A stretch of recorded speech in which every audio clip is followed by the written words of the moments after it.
Como já foi comentado antes, o sistema imunológico compreende imunidade inata e imunidade adaptativa. A aula de hoje é focada na imunidade inata. Então aqui já vão alguns conceitos importantes que são conceitos gerais. Então ela está sempre presente em indivíduos saudáveis, sempre pronta para bloquear a entrada de patógenos, eliminar os patógenos e coordenar o reparo tecidual. Bom, nós somos expostos a patógenos diariamente, mas nem todos ficam infectados, porque justamente não é tão simples assim para o patógeno penetrar no seu organismo, porque nós temos algumas barreiras epiteliais que são físicas e químicas. Essas barreiras justamente elas separam o meio externo do tecido da circulação e elas que vão ser a primeira linha de resistência contra a infecção. Aqui a gente tem alguns exemplos dessas barreiras físicas. Então aí um epitélio contínuo, que é a pele e mucosa, os cílios que tem o batimento, aqui que estão na traqueia, justamente de dentro para fora para expelir qualquer corpo estranho que esteja lá. Temos fluxo de ar, o fluxo de urina, e tudo isso vai contribuir para que justamente você tenha a limpeza das regiões de contato com o meio externo. Sem esquecer, lógico, da saliva e das lágrimas. Temos também as barreiras químicas, como pH ácido do fluido estomacal, que as bactérias patogênicas não gostam de pegar muito ácido, peptídeos antimicrobianos que são liberados na própria pele. Então tudo isso é a primeira linha de resistência contra a entrada do patógeno no seu organismo. Porém, existem acidentes no percurso, existem aqueles patógenos que são capazes de burlar esse sistema, inclusive com a ajuda de um cúmplice, que é no caso, por exemplo, infecção de T-Cruz, com a ajuda do barbeiro. E aí eles ganham o interior do teu organismo e isso significa para ele quebra de integridade. Então você tem um sinal de infecção.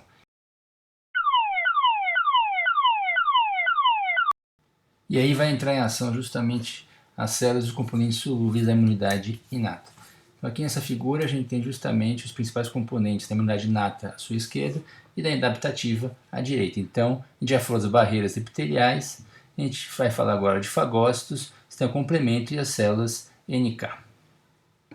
Para que isso funcione, justamente tem que distinguir o que é o próprio ou não próprio, o que é o normal e o que seria o anormal ou patológico. Para isso você tem alguns receptores de padrões associados a patógenos, que são reconhecidos, são os PAMPs, ou associados ao dano tecidual. Lembra que eu falei que você tem um sinal, um estímulo do sistema imunológico, tanto quando você tem um patógeno ou quando você tem uma lesão que é um estado estéril, certo? Sem infecção. Alguns desses receptores eles são solúveis, ou seja, já estão na sua circulação no seu sangue. Aqui a gente tem alguns exemplos desses receptores. Então a gente tem pentaxinas, colectinas, ficolinas e sistema complemento. Se a gente olhar eles de forma geral, eles fazem o que? Facilita a fagocitose, que é o que a gente chama de opsonização, então eles são opsoninas.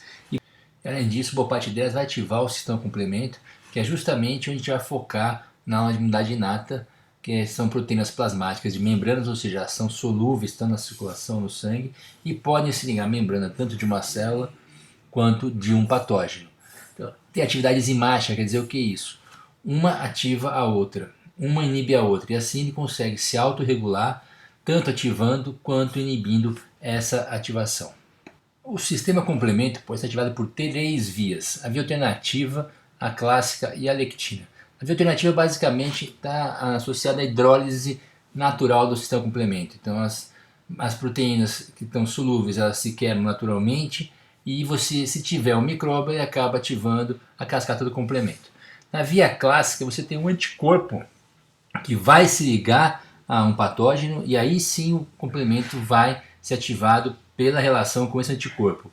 E aí você tem uma via de lectina ligadora de manose, que é uma via onde vai ter justamente uma lectina, que é um receptor solúvel, se liga na manose, que é um açúcar que não está presente nas suas células, e sim em alguns patógenos, e com isso também dispara a cascata do complemento. Assim que é ativada, vai dar origem a C3 convertase, que você pode ver que quebra C3, então você tem dois fragmentos, C3A e C3B, o C3A vai para a circulação e o C3B fica depositado no micróbio.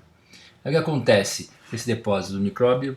Ele vai ser reconhecido por uma célula, que é o fagócito, que vai fagocitar esse micróbio que está ligado aí ao complemento e que depois vai ser eliminado. Então, aqui já tem duas funções do sistema complemento: a opsonização e auxiliar a fagocitose.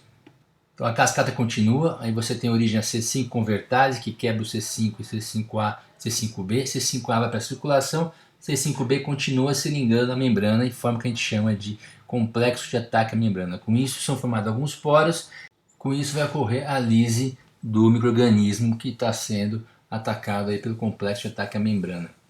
Então essa é mais uma função de complemento, que é a lise do micro-organismo. E lembra aquelas moléculas que iam para a circulação, C3A, C5A, também tem um papel importante, que é justamente contribuir para a inflamação. Então vai fazer a ativação e a migração de neutrófilos para aquele local onde está tendo uma lesão ou uma infecção, tá certo? Então essas são as três funções básicas do seu complemento. Então seria fagocitose e opsonização, a lise de micro-organismo e auxiliar no processo inflamatório ou contribuir para a inflamação. Bom, agora a gente vai falar dos componentes celulares da imunidade inata. E precisa lembrar que nessa parte a gente tem agora os receptores não mais solúveis, mas receptores que estão nas células em diferentes locais, certo? Então você tem na superfície para reconhecer contato-contato, na superfície para reconhecer alguma outra molécula solúvel, ou endossômicos para poder reconhecer aquelas moléculas que passam pela membrana celular.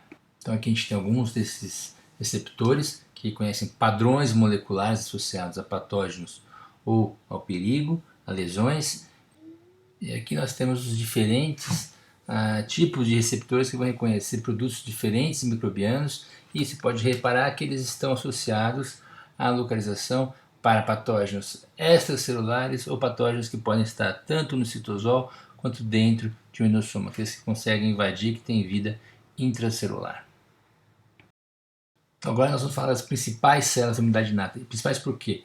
Porque justamente existe um grande número de células. A gente vai falar agora aquelas que são capazes de interagir com as células da imunidade adaptativa, e aquelas que têm uma função muito importante na eliminação de micro-organismos. Então a gente começa falando justamente dos fagócitos, que são aqueles que são capazes de identificar, ingerir e eliminar micro-organismos patogênicos. Podem ser polimorfos nucleares como os neutrófilos, ou então mononucleares como macrófagos, monócitos e células dendríticas. A gente começa com os neutrófilos, que são aqueles que têm maior população circulante. Eles são produzidos na medula e têm uma vida curta, só de 6 horas na circulação. Então eles, quando chegam no tecido, podem ficar vivos até 72 horas, mas na circulação é uma vida curta. E além disso, ele tem uma série de grânulos que vão ser importantes para a eliminação daqueles patógenos que são fagocitados. Então são extremamente tóxicos para micro-organismos. Então aqui é um exemplo que acontece: eles estão na circulação, e a partir do momento que eles sentem um sinal de infecção, um sinal de lesão, justamente eles começam a parar próximo a esse local de infecção ou de lesão, para então poder fazer a migração para o tecido, que é onde eles vão fazer a função que eles têm que exercer dentro do tecido e não na circulação. E esse fenômeno dele parar próximo ao local de infecção, justamente onde vem aquele sinal, se dá pela quimiotaxia. Então aqui é um exemplo: você tem um neutrófilo humano, aqui tem uma pipeta que está jogando um estímulo quimiotático, e esse neutrófilo ele vai perseguir esse estímulo. Então esse neutrófilo ele vai justamente em direção onde esse estímulo está em maior concentração, que seria próximo ao foco inflamatório. Seguindo, vamos ver os monócitos e macrófagos. Basicamente, a mesma célula em estágios diferentes. Então o monócito ele vai estar na circulação, enquanto que o macrófago vai estar no tecido. Então uma das principais funções é a fagocitose e produção de citocinas e quimiocinas para justamente coordenar as células ao redor. Então desde o processo inflamatório até o reparo tecidual, e com isso também ele é capaz de interagir com os linfócitos T. Ambas as células têm uma característica de patrulhamento. Então eles estão, por exemplo, o monócito na circulação, ele passa pelo endotélio, você vê ele ali em verde, ele vai, ele retorna, ele está vendo se está tudo certo nessa região do vaso. Da mesma forma, o macrófago pode fazer isso dentro de um tecido. Aqui a gente tem um exemplo então da localização de macrófagos alveolares, então dentro do pulmão. A gente está vendo aqui uma representação de um pulmão. Então esses verdinhos são os macrófagos dentro do parênquima pulmonar. Então eles são distribuídos por todo o tecido, e da mesma forma que a gente viu com os monócitos, essas células acabam tendo também um comportamento de patrulhamento. Isso é uma função importante porque, por exemplo, aqui, quando eles estão fazendo esse patrulhamento, se eles encontram algum corpo estranho, por exemplo, essas bolinhas vermelhas, assim que eles reconhecem, entram em contato, eles já sequestram e vão eliminar ou vão levar a informação de que tem alguma coisa ali no corpo estranho para as outras células do sistema imunológico, disparando aquele alarme que vai levar uma resposta eficiente para conter uma inflamação, por exemplo. Então, só para mostrar que esses macrófagos têm esse movimento em direção à concentração de fatores quimiotáticos, e aqui o processo de fagocitose em maior detalhe, então aqui eles estão fagocitando, englobando aqueles objetos vermelhos. E aqui o último grupo de fagócitos são as células dendríticas, que são parecidas, semelhantes ao macrófago, com a diferença de que essas células são importantes para fazer justamente a conexão com a imunidade adaptativa que vai estar em linfonodos e órgãos linfóides secundários. Enquanto o macrófago está preso ao tecido e ali ele pode reconhecer e ativar outras células, essas células dendríticas elas acabam sendo ativadas e migram pelos vasos linfáticos até onde se encontram os linfócitos T, que seriam os órgãos linfóides secundários. Então aqui é só um exemplo de visualização desse movimento que elas também fazem igual os monócitos macrófagos, então elas também têm capacidade de patrulhamento e quando são ativadas elas se movem de maneira realmente rápida, justamente para levar aquela informação até os linfócitos T, que é a imunidade adaptativa. A resposta efetora dessas células acontece em 3 etapas. A primeira é o recrutamento dessas células para o sítio inflamatório. O segundo é o reconhecimento e ingestão dos micro-organismos da fagocitose. E o terceiro vai ser justamente a eliminação desses micro-organismos. Então, essa chegada das células até o local de inflamação ou lesão depende de um processo que a gente chama de rolamento. Então, as células estão em velocidade pelo sangue, elas sentem o gradiente de quimiocinas, que vão fazer a quimiotaxia, elas começam um processo de rolamento no vaso e com isso elas chegam até onde tem maior concentração desses quimioatraentes, que é justamente o local de lesão ou de infecção. E a partir daí mudam as moléculas da lesão, essa lesão fica mais firme e com isso as células conseguem entrar no tecido. Aqui é uma animação para mostrar justamente esse processo. Então essa célula está sendo ativada pelas quimiocinas que estão sendo liberadas no local da lesão ou da inflamação. Começa o processo do rolamento pelo endotélio, e aí que a gente pode ver que aumenta a expressão das integrinas tanto no endotélio quanto naquelas células que estão sendo ativadas. Com isso vai ficando mais firme a adesão, vai ficando mais forte o contato entre o endotélio e esse neutrófilo, e aí nesse momento existe a ativação e vai haver com que haja um aumento da permeabilidade vascular e permitindo assim a entrada dessa célula no tecido.